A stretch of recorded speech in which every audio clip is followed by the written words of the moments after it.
Garaiz kanpo datorren epaiketa bada eta herri honen gehiengoaren borondatearen aurka datorren epaiketa. Lehen ere ez zuen zentzurik, agerikoa da, dinamika politikoa kriminalizatzeak lehen ere ez zuela zentzurik. Baina ere zentzu gutxiago du, azken 2 urteetan gertatu direnak gertatuta gero.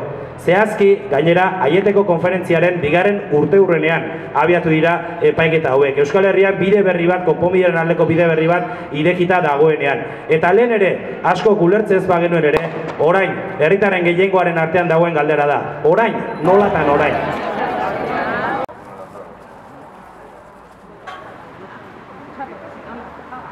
Ostegunean, estatuari begietara aurrez aurre begiratu eta esango diogula ez dugula onartuko torturatzaileen zigorgabetasuna gure epaiketan erabiltzerik.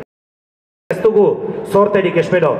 Justiziarik ez da pentsatu ere hori badakigu ez dela izango eta espero dugun bakarra da herri honen balioa eta indarra halakoa izatea, nun estatua konponbidearen aldeko urratsak eman behar izatea. Hori elkartasunetik konpromisora pasata desobedientziaz libre izan da soilik lor dezakegu.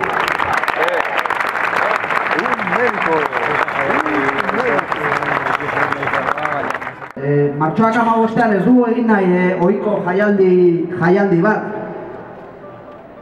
De hecho, ez dugunik antolatu nahi ohiko jaialdi bat, baizik eta antolatzailerik ere ez du jaialdi horrek.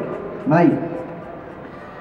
Ikusten duzue, fetxa bat, lema bat, eta hori nahi dugu bilatu, martxoak 15ean. Gu guztiok, martxan jartzea, gu guztiok elkartasunetik konpromisora jauzia ematea.